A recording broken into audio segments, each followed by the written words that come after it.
Because there are still so many whys. There has been 2 lawsuits in this case. The homicide was immediately dispatched to this to check to see if there's any foul play. There was some really unique video, really, that had been released when she was missing. The last time she was seen was February 1st, acting erratically in an elevator, pushing buttons, going outside, looking back and forth. And when you see the video initially, you're like, what is she running away from? What could she be running away from? And so when homicide was called out and they did this full investigation, it was months later and they found out there was no foul play, there was still the why.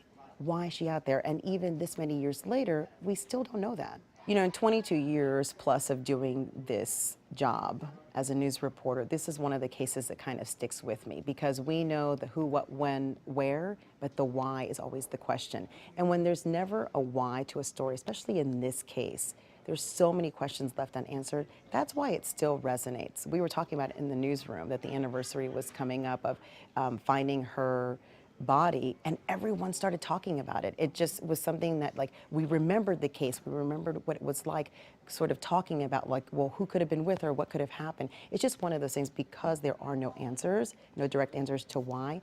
And also, I think the history behind the hotel, the idea behind it, sort of the whole perspective around this story, traveling alone, going to a hotel with a storied history, accessing a place that was, for all intents and purposes, should have been locked and not accessed, and then being found in that tank the way she did. It was a devastating case that still, you know, has people questioning.